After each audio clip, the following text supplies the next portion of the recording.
Hello students, मैं doctor Rishabh Jain, associate professor music instrumental MS college में हूँ। महारानी सुदर्शना महाविद्यालय के ऑनलाइन व्याख्यान में आपका हार्दिक स्वागत करता हूँ। मैं आज आपके समक्ष एक व्याख्यान लेकर उपस्थित हुआ हूँ।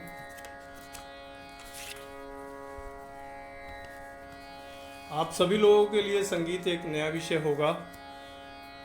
कुछ विद्यार्थी होंगे जो 12th क्लास में भी जिनके पास म्यूज़िक होगा, बट मैं सोचता हूँ कि अधिकतर इसमें फ्रेशर्स ही होंगे।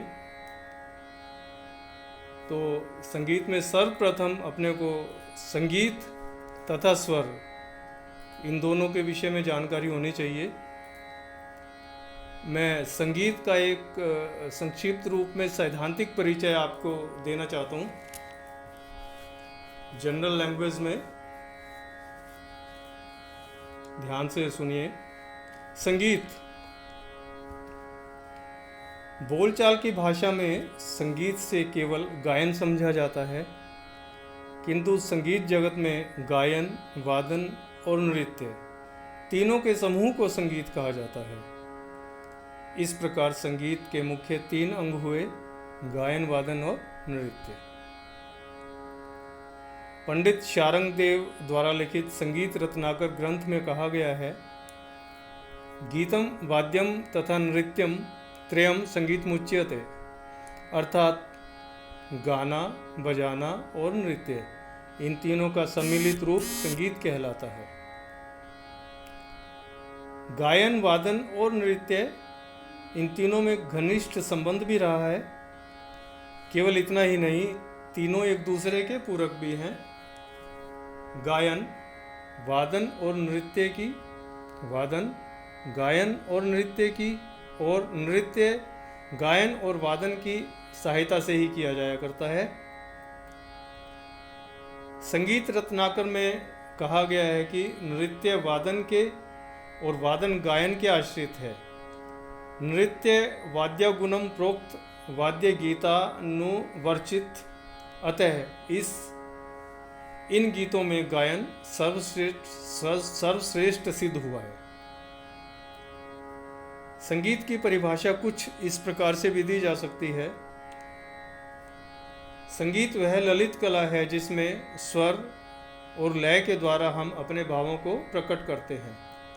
प्रत्येक कला, जैसे संगीत, मूर्ति कला, चित्रकला, वास्तुकला में मानव भावनाओं को व्यक्त तो करते हैं, परंतु प्रत्येक में उसका माध्यम बदल जाया करता है। फॉर एग्जाम्पल, जैसे रंग, पेंसिल, कागज इत्यादि के द्वारा भावों की अभिव्यक्ति करते हैं तो वह चित्रकला की रचना होगी। ठीक इसी प्रकार यदि स्वर लय के द्वारा हम अपने भावों की अभिव्यक्ति करते हैं तो संगीत की रचना होती है। अतः यह स्पष्ट है कि कला का माध्यम बदलते ही कला का नाम भी बदल जाता है। संगीत को ललित कला कहा गया है। ललित कला की श्रेणी में 5 कलाएं आती हैं: संगीत, कविता, चित्रकला, मूर्तिकला तथा वास्तुकला। इन ललित कलाओं में संगीत को सर्वश्रेष्ठ माना गया है। इस प्रकार संगीत समस्त कलाओं में सर्वश्रेष्ठ हुआ। यह संगीत की एक संक्षिप्त परिभाषा थी। अब संगीत में पद्धतियां हैं।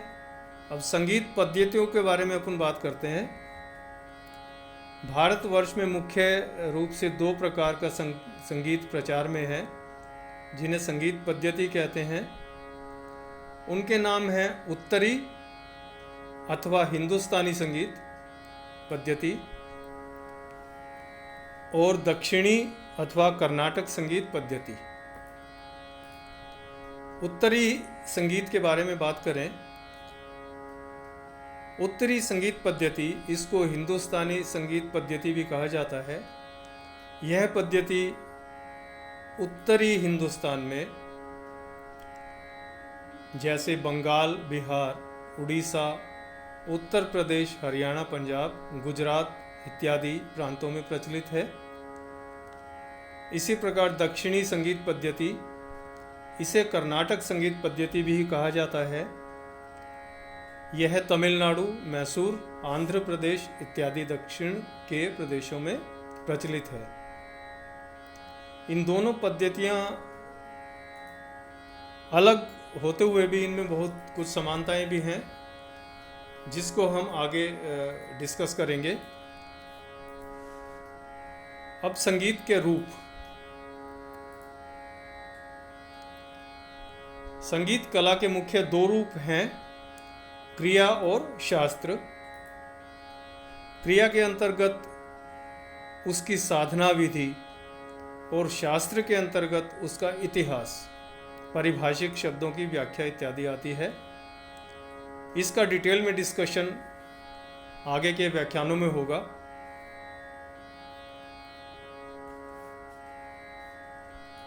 ये छोटी सी परिभाषा थी संगीत की। तत्पश्चात हम स्वर के विषय में बात करेंगे। आइए अब हम स्वरों का अध्ययन करें।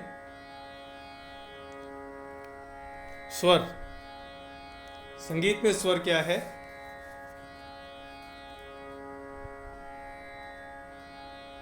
बाईस श्रुतियों में से मुख्य 12 श्रुतियों को स्वर कहते हैं। अब इसमें श्रुति एक नया शब्द आया है। हर स्वर किसी ना किसी श्रुति पर स्थापित है। श्रुतियों की संख्या 22 है।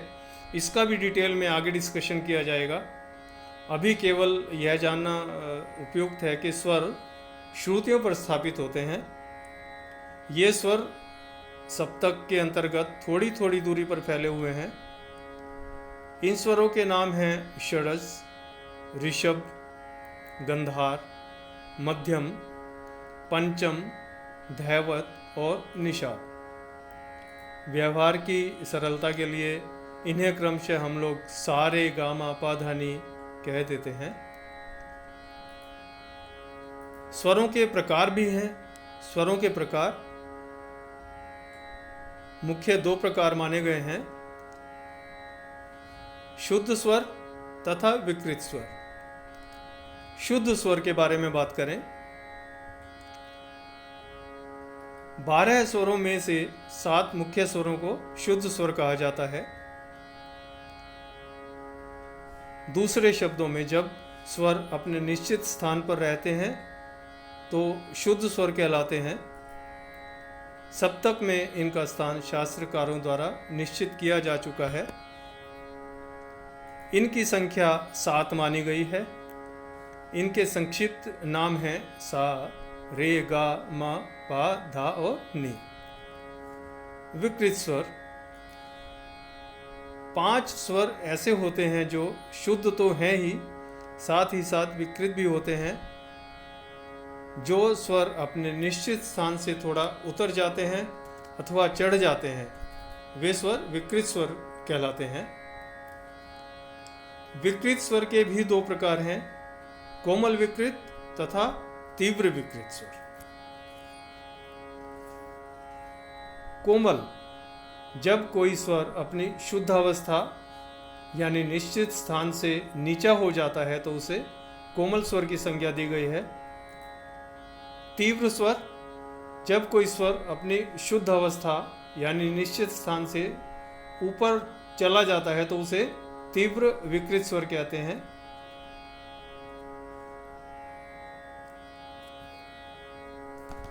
स्वरों के अध्ययन में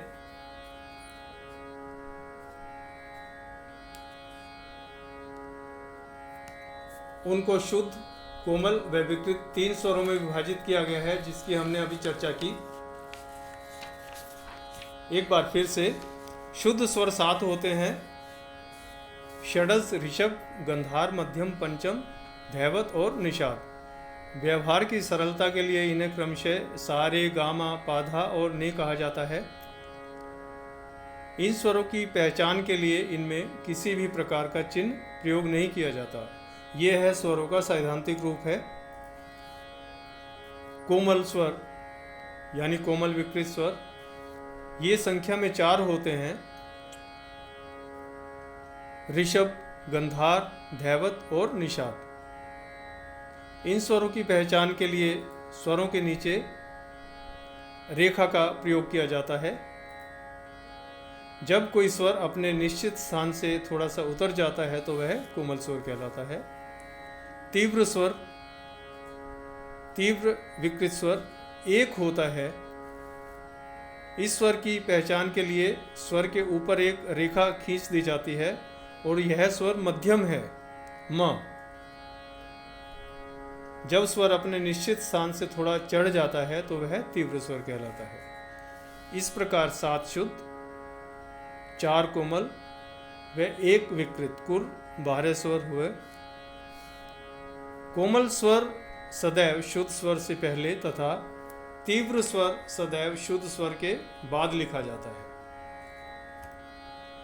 क्रमानुसार स्वर लेखन इस प्रकार से है: सा, कोमल रे, शुद्ध रे, कोमल गा, शुद्ध गा, शुद्ध म, तीव्र म, पा, कोमल धा, शुद्ध था, कोमल नी तथा शुद्ध निषाद।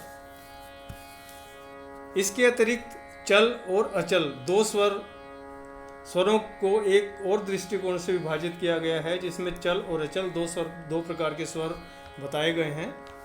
चल स्वर जो कि भाषा से ही अंडरस्टूड है, जो चलता रहता है उसको चल स्वर कहेंगे, जो फिक्स रहता है उसको अचल स्वर कहेंगे। अर्थात चल स्वर देखिए, जो स्वर शुद्ध होने के साथ साथ विकृत यानी कोमल तथा तीव्र भी होते हैं, जैसे रे, गा, म, धा और नी चल स्वर कहलाते हैं। शुद्ध स्वरों के अलावा रे, गा, धा और नी स्वर कोमल विकृत और म तीव्र विकृत स्वर होते हैं।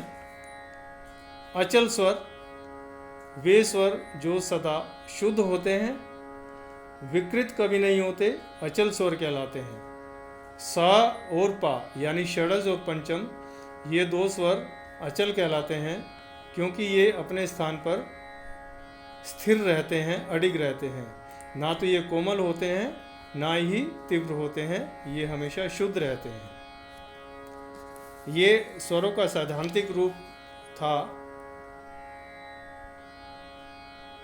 स्वरों का प्रायोगिक रूप नेक्स्ट प्रैक्टिकल क्लास में आपको बताया जाएगा। प्रैक्टिकली कोमल स्वर, तीव्र स्वर और शुद्ध स्वर किस प्रकार से अपन गाते हैं या बजाते हैं, इसकी व्याख्या नेक्स्ट क्लास में की जाएगी।